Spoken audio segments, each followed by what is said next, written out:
All right, so limbic countertransference, what we're going to be exploring today, and it'll go into next week or 2 weeks from now a little bit too. Whoops, we just lost Kimberly. She'll be back. Oh, there she is. So, so what do you guys know about limbic countertransference? Like, what does it mean?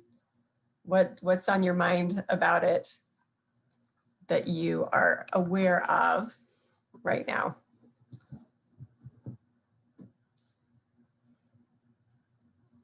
I'm not really sure I can answer that. I don't really have anything. Okay, that's good to know. That's all right. You'll know when we're defining it. You'll definitely remember either having them talking about it during your training or just knowing from your own experience that, oh yeah, that's a thing that happens. How about you, Kimberly? I know countertransference. Yeah, kind of, well, yeah, okay. So That's a feeling that therapists have with, towards client. yeah, yeah. And it was David Grand who I believe coined the phrase limbic countertransference. So you'll hear a lot about that in your Brainspotting trainings or peer support group or whatever. So it's important. It's an important concept to understand. And he did it. David Grand and Sherry Lindbergh did a video with David talking about limbic countertransference, and I will send that to everybody along with the recording from today. Because it's like an 8-minute video and it just describes it beautifully. And I'm actually, the notes that I took for today is actually almost a very rough transcription of that video. So it's fun to see the video though to kind of reinforce everything. But transference was a concept that Freud came up with, and it's basically the projection from the client onto the therapist. So maybe it's a romantic projection or a parental authority figure projection, which probably happens more often than a romantic projection. But that authority, the client comes in and sees us as the one who can make them better, or sometimes it's an appropriate transference and expectation, and sometimes it's usually when we talk about transference, it's like some kind of expectation that the client has that is just too not fitting. It's too much for the relationship we have in a therapy setting. Countertransference, like Kimberly was saying, is that it's from the therapist to the client. What's coming up in the therapist, and that can come from two different ways. One is that what the client brings in themselves, like what they look like, what their issues are that they're bringing in, how they present to us can be, we can trigger feelings in us. And then also what we're bringing to it, because we don't have a trigger, or a reaction to anything unless there's something going on in us that the client is bringing in. So limbic countertransference is when we're dealing with clients and what they're sharing gets into that fight or flight mechanism within us. So it's the even deeper, because countertransference, David's trying to differentiate between countertransference, which is a little bit more obvious and known to us, versus the limbic countertransference, which is happening in the midbrain, and we may not even be noticing it. But it's really important that we do, and it's not a problem. It's going to happen. It's a given. It can't not happen. But the more aware of it we are, the better we can take care of it. Sometimes our awareness that it's happening inside of us is enough to kind of dissipate that dynamic. Sometimes we need to see a supervisor for extra support, or sometimes we need to see a therapist for our own work on whatever it is, or seek other help so that we can manage what's going on inside of us with a client. you know, some examples of limbic countertransference is boredom. You know, sometimes you see that person on your schedule for the day and it's like, oh my God, that is going to be the longest hour of my life today. You know, just listening to this person go on, they don't want input. They don't want to work on anything. They will deflect any kind of input that, I mean, just like, you know, and you can kind of see them even just like actively bypassing whatever it is that we're trying to put in that could possibly be helpful, right? You know, and those are, for me, I know those are the most draining clients that I have, where I know they're getting some benefit from just talking, but oh my God, I just want to, you know, turn off my camera and go to sleep or do 50 other things or whatever, then listen to them. So that's part of that limbic countertransference.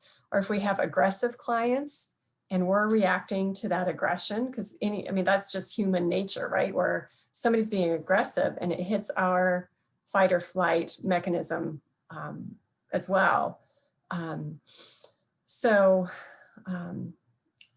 It's really cool in this video. David is describing that fight or flight or freeze responses that we have. And it's always flight first, you know, where, you know, we got that boring client who just sits and talks the entire time and won't be open to us or whatever. And it makes us just want to get away. It's like, I feel trapped just talking to this person because they don't, all they want to do is corner me and talk at me or, you know, whatever. And so that's an example of the flight response. And then there's fight when you know, if a client's being aggressive and it strikes within us, our innate aggression that is causing us to be a little contentious with them, or, you know, it makes us, our limbic response more activated than it should be in, you know, ideally in a session, right? So, and then there's the freeze response, and that happens when neither flight nor fight are available to us. They're not possible. So we go into kind of that freeze mode. He calls it for himself, like foggy brain or something. I can't remember exactly the term actually that he uses for himself, but when we just kind of are not there anymore. We're thinking about something else and we miss what the client has said for the last 5 minutes. And then they ask us a question and we have no idea how to respond to it because we didn't hear anything they have been talking about for the last 5 minutes. So, and you know, hopefully that doesn't happen all the time, but it's inevitable that it will happen sometimes. So just being aware of how those things are affecting us is our responsibility to help manage the limbic countertransference that's going to happen. I mean, we are listening to people, and not every situation for our clients who come in are horribly distraught with abuse and trauma and all of that. So we're not necessarily listening to that all day, but even if we have, you know, a percentage of our caseload of people who are dealing with really difficult things, and we're seeing them once a week or once every couple of weeks ongoing, then that builds up for us. So, you know, so anyway, so we need to be aware of how that's affecting us. So, you know, we talk about self-care and all of that, I don't want to, we'll talk more about self-care next week. I don't want to get into that too much because it can be this imaginary list we have over here that says, you know, I'm going to do these things. It's going to help me feel better. But if we're not dealing with that limbic countertransference within ourselves and acknowledging it, then there's no amount of self-care that's going to take that away, especially as it builds up. So self-care is important, and understanding that limbic part of what's happening is way more important, and dealing with that, David says in this video, dealing with that limbic countertransference is what will help our clients more than just doing brain spotting with them, you know, because then it's a clearer relationship. And we know that that relationship is the thing that heals the most, because we are the accepting, safe, holding the space presence for our clients. And if we're being reactive and not knowing it, that's still going to subtly impact that space.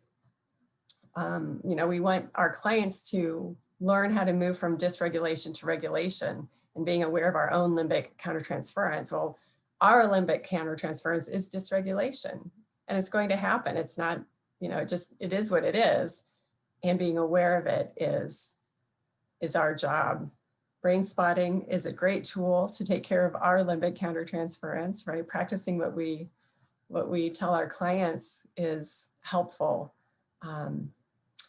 So anyway, that's kind of the summary of that. Any questions or thoughts around that? And I'm also going to ask you, now that we've talked about it for a couple minutes, have you ever had any clients share things where you have had really strong reactions to what they were saying, one way or the other? Yeah. Yeah, do you want to share about that, or because I've got, I had a client who shared that in her brain spotting, she had a lot of, like people talk negatively about her. And this is from employer. So Mhm. she's teacher, she lost her job. And so I was like, oh my gosh, I was thinking, like, how can someone be so insensitive to the fact that she lost her husband? And then she didn't have that time to grieve, to be honest with you.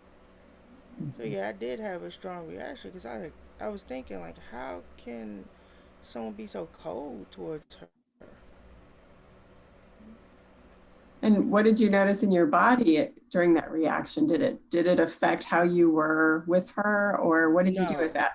Mm-mm. I said that's something I'll process separately Yeah, yeah, outside of yeah. therapy versus in her time in session. I had to Mhm, separate it, but internally I felt that. mhm. And those things come up, right? Where we're like, oh my gosh, this is really bothering me. I have to put it on the shelf right now. But here's, you know, I know it's on the shelf and I Mhm. have to look at it later, but I'll be here now for my client. Yeah, good, good. Mhm. Has there ever been a time when that's hard to put on a shelf? I'll share an experience of mine while you guys are thinking about that. So um, when the shooting in Minnesota happened, um, you know, shortly after we were all in lockdown and for the pandemic, um, it really, really was upsetting to me, like it was for a lot of people, importantly so. Um, and, you know, of course, you know, anything happening in the world, our clients are going to bring up, not always, but, you know, often that's going to happen. Um, and I have one client who is a white male, and he was so horrible about what happened, about politics, about racism, and, you know, and I was already working on my own stuff around that. And there was a moment where I thought, you know what, I don't care if I ever talk to this guy again. He's being horrible and I need to say something. And so I caught myself enough to just ask him questions and then realize, okay, this is my reaction. But it was very, very difficult for me. It was very difficult not to get into a contentious situation with him. And I think even a couple of the questions I asked him, he's like, oh my gosh, Lynn, I feel really sad that you even have that perspective to ask me that question. And, you know, it's like, okay, there's the thing that I think I reacted to the most with him was that he was representing a huge population in my mind in that moment where nothing matters, and they're going to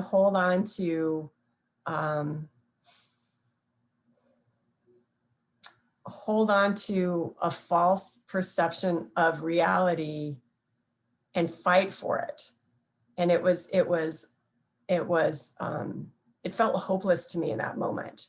And it was really interesting because that was a response that I've never felt before. I've had other responses, but that was one that I've never felt before, where I suddenly felt hopeless, not about this guy was going to be fine, but about the world, right? I just felt hopeless about the world because it was, everything going on, everything that I was bringing with me to the session about what was happening, plus, what he ended up bringing to the session, which isn't even what he wanted to work on that day. So we were able to shift from that really fairly soon.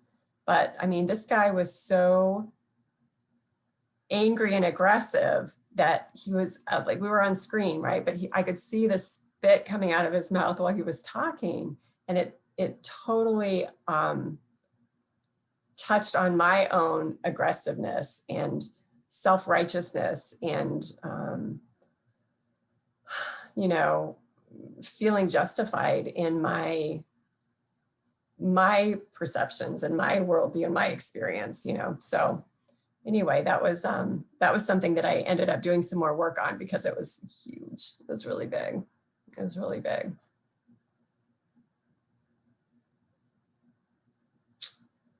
You think about too, I know in school we're asked this, and then Monica, you can talk, but I remember being in school and being asked, what population could you not work with?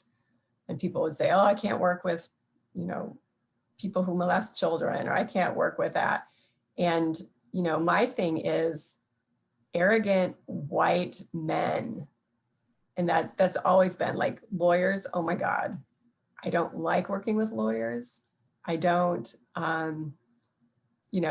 there's actually, I have a couple who are really awesome people in my client load, but usually it's the spouse who comes in with a client who is a lawyer and they can't stop themselves from saying, well, I'm a lawyer, like 10 times during the session. Just drives me crazy. But that's less of a reaction than the other. But anyway, but it's the same kind of thing. It's touching on something in me that that I work on myself and do my own work around so that it's not bleeding over as much as possible. So anyway, Monica. I mean, sometimes other people's trauma, or if it kind of mirrors something that's going on in my life, I can hit. A recent one that I was, they had like a lesbian couple that was presenting with domestic violence. And when I met with them individually, like the one that's supposed to start a lot of it, it's almost like it's like a non-issue to her at all. I don't know. It was, anyway. So, she's not able to see it? Well, okay, she's the one who has the kids in the relationship, and she's actually the more feminine one, so I don't know if it's almost like she feels like she can in a way. Maybe it's like a power thing because the other one's in the military, and so anyway, yeah, so it was, I don't know exactly what it brought up, but it was sort of, yeah, kind of just the dismissiveness of it, I guess, was kind of. Yeah, and yeah, so that's good to be aware of. And the next question always is, what is this pushing on in me, right? And that's, that I had an awesome opportunity to look at that with that one client I was just talking about. And that's about our own work, and that's about dealing with our limbic countertransference that's going to affect the people who come and see us, and it's one thing to say, okay, this is a population that I just won't work with. Like, I don't always, my first line, for example, I don't work with eating disorders because I think it's very specialized and important that somebody with an eating disorder see somebody who's trained and has training in that. But that doesn't hit my limbic countertransfer. You know, that doesn't hit my limbic system to think about, like, if somebody comes in and presents with an eating disorder, it just processes more like, okay, here's information I know about that, you know, but it doesn't hit my fight or flight mechanism.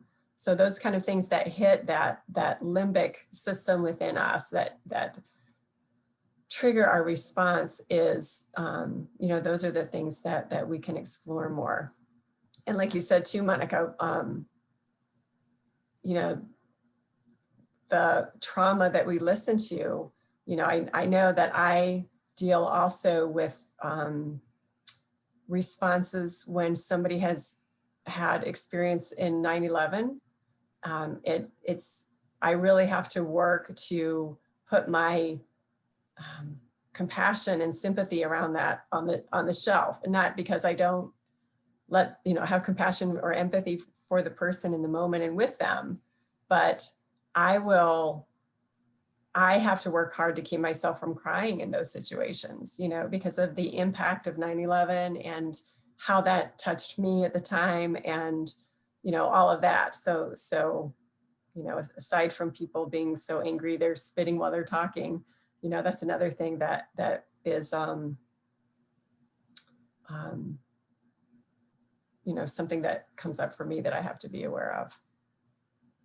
I think also, like, people, kind of like what you were talking about, the ones that deflect, like you could give them all the tools that you know in your toolbox to possibly give a person, and yeah, it's like they just won't move on anything.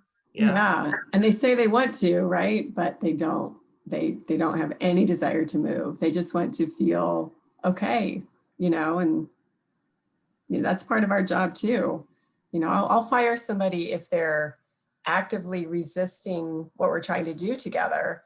But if they're just needing somebody to talk to, I feel that is part of our job, holding that space, because that's healing. That is healing, even if it makes for a long hour sometimes. Well, okay, let me ask you this, because I have somebody who, well, he wanted to do EMDR with me because I was trained in EMDR. So he said that EMDR didn't work for him. And that was like during the pandemic. So there were some technical things because I hadn't previously done EMDR online prior to that. Mm-hmm. But anyway, I had gotten trained in phase 1, and I was like, okay, maybe he'll be into this. And we tried it one session. You could tell his mind was totally elsewhere in the session. So he's went to 2 other therapists doing 2 other treatment things. And he's like, that doesn't work. And now he wants to try Brainspotting. But he pushes my buttons. I'll be all honest about that. So, Yeah.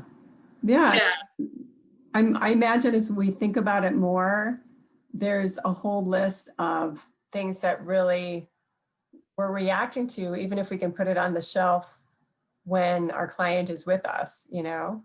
Mm-hmm. The second question is always, what is it pushing on in me?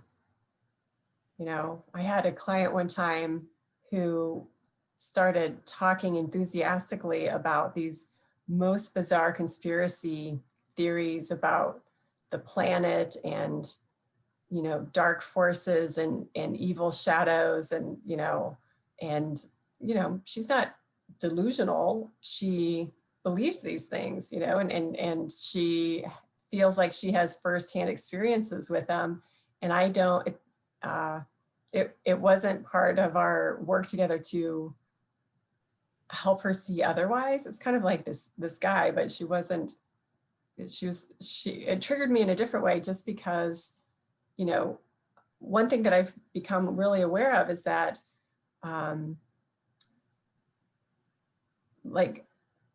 maybe it's my concrete thinking mind, but it's hard for me to deal with people who aren't dealing with reality even though that is their reality, they believe it. Do you know what I mean? Like I think we can see that a lot in our country, in our world today, where we don't know what, I mean, people are believing two different realities, and it's hard to jive, but this is way before what's happening now. This is a few years ago.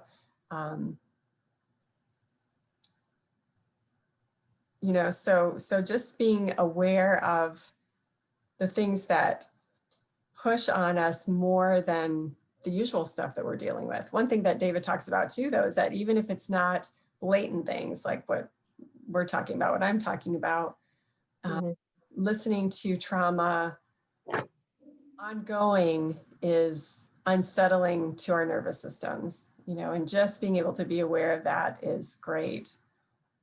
Cherie Lindbergh and Cynthia Schwartzberg do a specialty weekend on limbic countertransference. And it's basically for brain spotting therapists to get together and do their own work.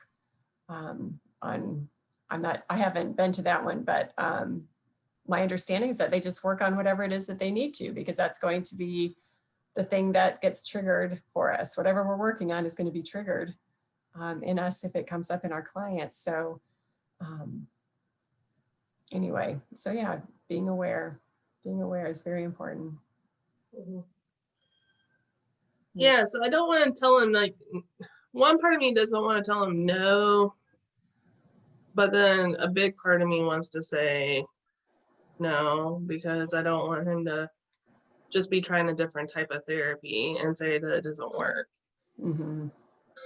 So I don't know if you've had anybody like that on your list. I like doing brain spotting, so I would just do it with him anyway, just okay, yeah, and I think one of the things I love about brain spotting is it's just natural enough that something's going to happen, and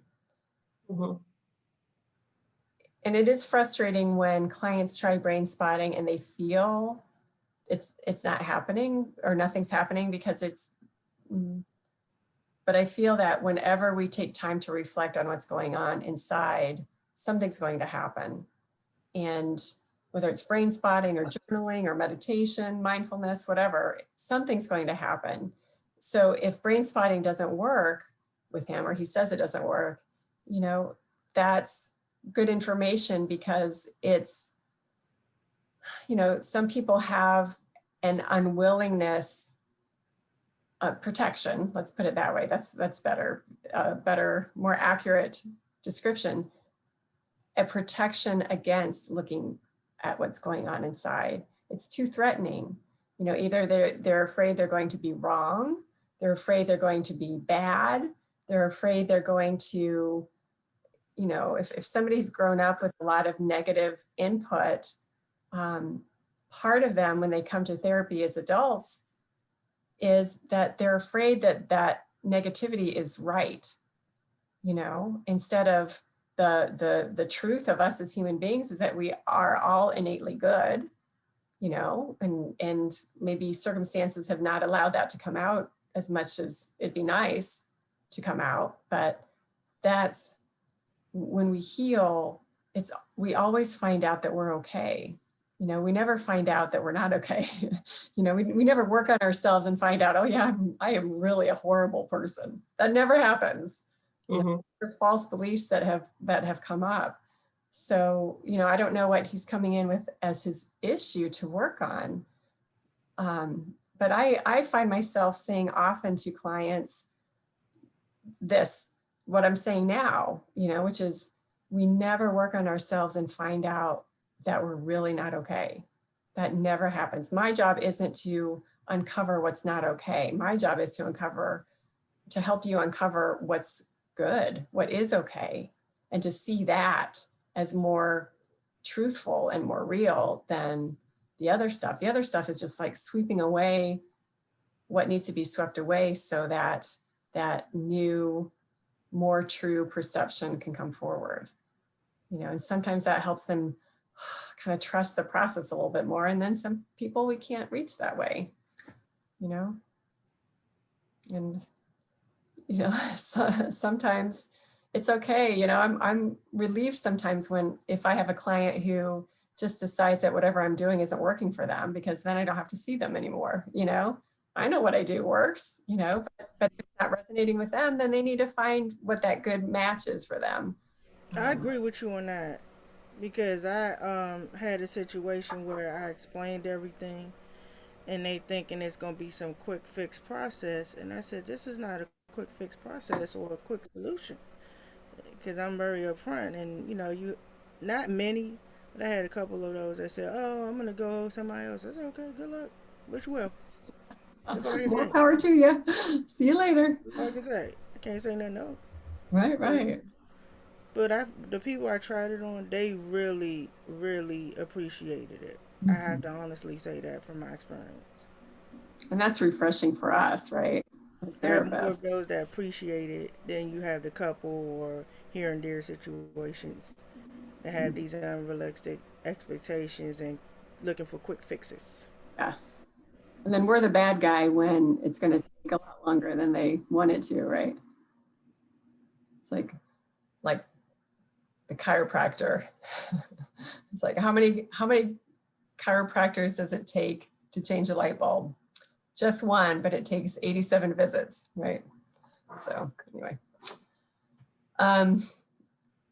So yeah, so I mean, all those little things too, you know, if a client leaves our office and they're not satisfied, or there's not resolution like we would love to have every single time, or something, you know, that is something that we're taking into with us to our next client.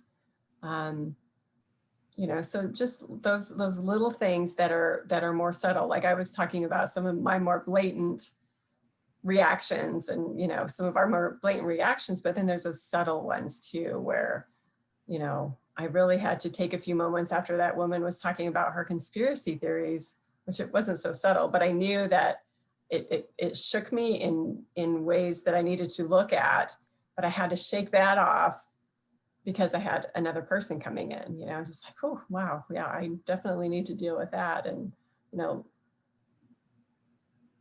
our job is to hold the space and find the thing that we can access with our clients as much as, you know, if they're willing, and if that's part of their, what they want, you know. But yeah, looking at the even more subtle ways that, um, you know, sometimes how a person looks can be triggering to us in those very subtle ways. And um, we can brush it off as, you know, oh my gosh, that's just such a silly thing to worry about, or silly thing to be triggered by, you know, like me and lawyers or whatever. It's like, you know, whatever. But if it is, right? So, you know, just being able to be aware, like, okay, I always know I need to make sure I'm breathing when I have a lawyer in the room. You know, some of the more contentious ones who usually don't last very long anyway. That was my editorial comment. But, you know, that, you know, I just have to be aware. It's like, okay, I just need to breathe more. Or I know this person has dealt with a lot of trauma and I really need to be stronger for them than I was for the last person, or that I needed to be for the next person, or, you know, that I really need to have my whole self present and do whatever I need to do on the inside to maintain my own regulation.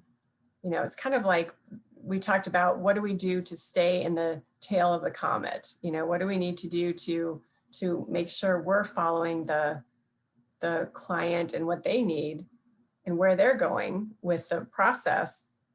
This is the same thing. Like, what do we need to do to not just be aware of what's going on with the client, but be aware of what's going on inside of us?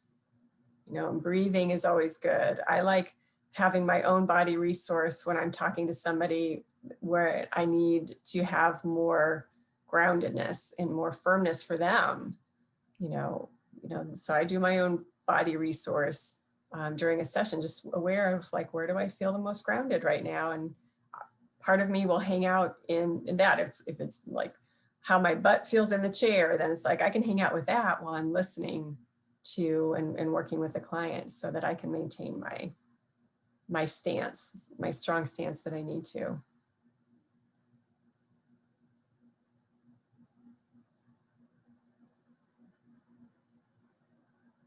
Yeah. So one of the things I was thinking of that we can do for our dyad today is working with that limbic countertransference and having you guys brain spot each other on the most triggering or whatever situation where your limbic system gets triggered. Where does that feel the strongest?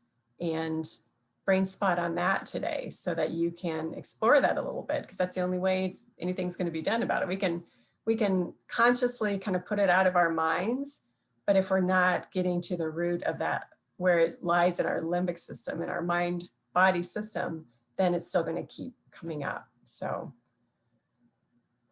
that's what we're going to do today. So I guess you guys are the lucky pair for our dyads, and we'll do why don't we do 20 minutes per person? And so so on the hour, you'll switch therapist, client. Sound good? Any questions about anything? Yeah, what if, I do have a question. Yeah. What if a client, and I haven't had this yet, but I just thought about it, say, I don't notice a change with doing brain spotting. Mm-hmm. And that will happen. Then, some options are, sometimes it takes a while to show up.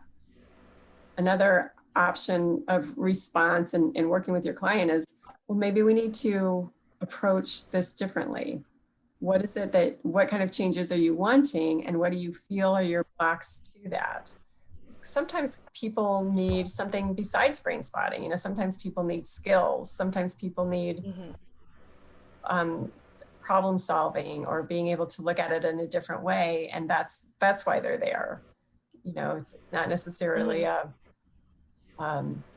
something stored in their mind body system, but as they work with the behavior presently that they need to work on, or the attitude or whatever, then if there's anything in the mind body system that needs to come up, it will come up. Like a client just saying, I'm working towards this goal of a career change, and I just want support while I'm doing that. Okay, that's great. That's not necessarily an upfront, okay, well, let's brain spot on your career change. That's A, too broad, and B, not necessarily what they're looking for. But during the process of supporting them in their career change, they might have fears come up. And there's our brain spotting moment, right? So with clients, sometimes we have to figure out, am I using the tool that's needed in this moment? Because brain spotting isn't always needed in the moment, it's just a tool.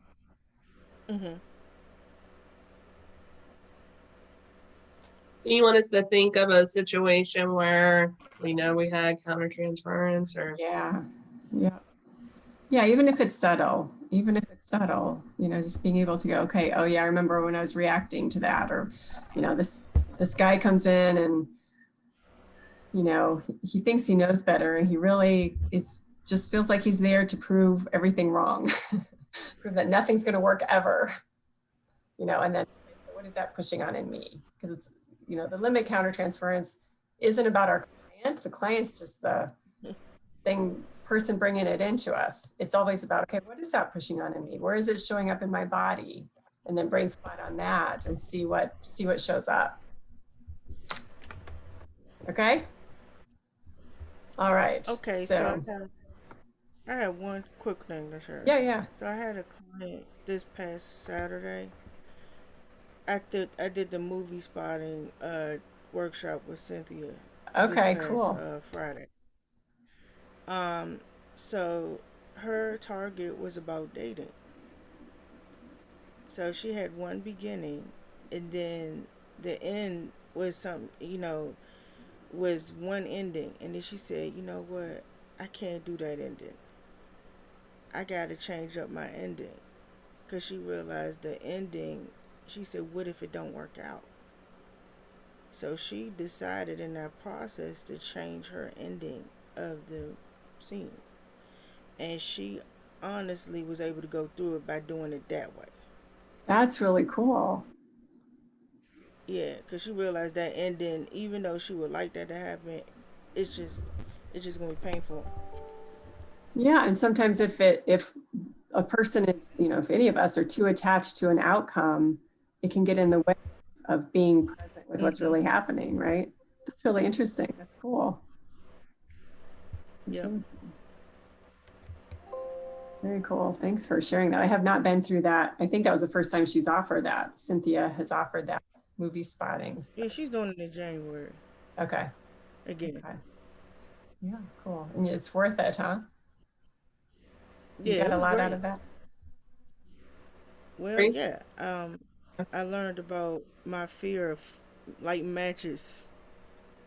Very cool. I didn't know why. I just was scared to light matches. And I had a light bulb moment in the process. It happened when I was much younger. But it didn't involve me. It's just something that happened in the environment. You know, my sister, she used to, it was like a situation, I'll tell you real quick, in the tub, where she used the newspaper and there was some matches in the drawer, because my grandmother, who just left to go back to Korea, she smoked cigarettes. And so that's why I was scared to do matches, because when my mother came home, she was mad. Yeah, I bet. I bet. That's why I was Yeah. scared from today. Well, up to that training, let me say that. Hmm. That's awesome. That is awesome. It's so interesting what we carry, isn't it? I was thinking actually just yesterday, I was thinking, there's probably a lot of little micro moments across life that I could do brain spotting on, and never exhaust that list, even though it's not a big deal or it's not interfering with my life. But if I think about it, it's like it's there, if there's a little bit of charge to it, yeah, I could always brain spot on something, right? Because that's human. Exactly. Mhm. What'd you say, Yeah, Monica? I agree with that. Yeah. I mean, yeah. Yeah. Yeah. I mean, just taking what you said, Kimberly, about that experience with your sister, it's like, how many of us who have siblings don't have like 500 of those experiences with our siblings that we could probably react to a little bit, You know? Yeah. So, yeah. So that's really cool. Thank you for sharing that. That's really interesting. I'm going to look into that more, the movie spot. No problem. That's cool. All right, so now let's do, instead of at the hour, we'll do 5 after the hour where you'll switch. So you guys figure out who's gonna go first when you get into your breakout room. Let me know if you need anything. I'm gonna be sitting here, so Okay. I will see you guys soon. Okay, let's see.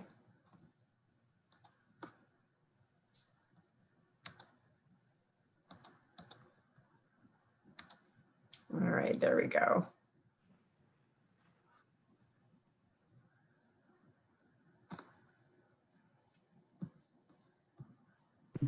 Because that's a really great question. So you were saying, Monica, that you just went through phase 2 with Jeff Ryan and Steve Sawyer, and they were encouraging people, or in a certain way.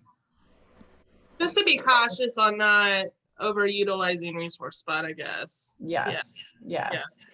Yeah. And I talk a lot about this when I'm doing brain spotting consultation with people, because there really are, if you spend any time on that main Facebook brain spotting practitioners Facebook page and read through people's, here, I've got a client who's doing such and such, what should I do?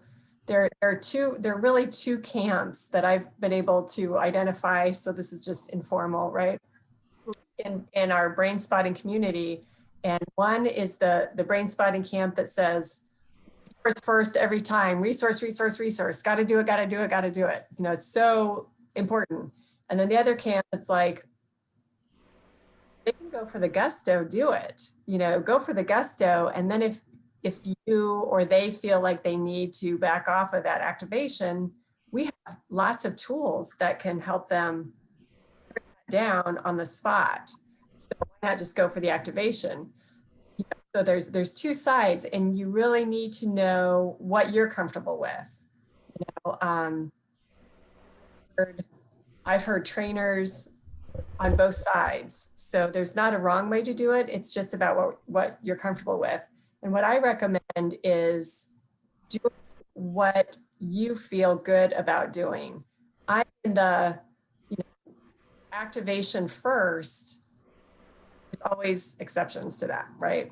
There's always exceptions to that. If somebody feels like, oh my gosh, 0 to 10, my SUDS level is a 12, well, I will say, okay, well, let's do that from a resource spot instead of the activation spot, because the activation spot is already there. You're already in it. Let's just kind of be able to step back from it and see, see how you process it from that grounding spot. It's already, the activation is already so big. But I think the therapists who resource first, it gives them assurance that they know what to do if the activation gets too high. So it's really the therapist preference and comfort level that's going to decide some of that, not all of it, of course, because we do what the client needs, but I think whichever one we go to first is more of a personal comfort. Yeah, in my case, if it's like that heightened, like in that client case, she like, oh, this is too distressing for me. I can't.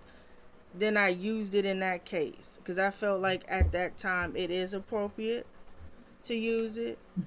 Or like I did have another client who said, oh my, because she has a lot of complex trauma, and so of course it's gonna take some, like time to process all of the level of trauma she went through. So when she started feeling heightened a little bit initially, so I did turn to her grounding spot because I was trying to help her in that process, and I felt like it was best to do that. So then once she went there and she started thinking, then it helped her not feel as that high level of suds that she initially had. And it's empowering, it sounds like. Yeah, in my Right. case. Now I don't do it with every single person. Only do it in certain exceptional cases where there's that heightened or like Right. they're like like the lady, I can't even go to the ending. Like it's a part where you go to the end of the movie in the technique. She's like, I can't do it. So that's the reason why I did that. Yeah, and it was empowering to you, but it was empowering to her too. Hmm. She knows as she's processing the trauma that's she's processing with you, that she knows that there's a place that feels more in control of Yeah. herself, and then she can kind of dip back and forth between them. Yeah, Exactly. beautiful. And then one more thing, in the hero's journey, that's part of that training too, where you use like the ground spot, and that's in the you use that, and that's like one of the steps you can refer to throughout the process of hero's journey. Beautiful, beautiful. Thank you. Thanks for sharing your experiences with those other trainings too. That's good. So I'm going to let you guys go. I will upload this recording to YouTube and send it out probably later tonight. And with the limbic countertransference video that David did with Cherie, and just kind of notice between now and 2 weeks from now, and I'll get back with you too, Kimberly, your email later. No, sure. So between now and next time we meet, just watch for, pay more attention than you have been even to what's going on inside of you. Hmm. Or clients are talking. you know, just so you can see the more subtle ones. The big, our own big responses are easy to see, right? But just kind of see if you can notice the more subtle ones. Yes. So, and then Right. we'll talk more about all this next time. Okay, great. All right. All right. All right. Good work, guys. See you later. All right, Have a thank good couple weeks. you too. Bye-bye. All right, bye-bye.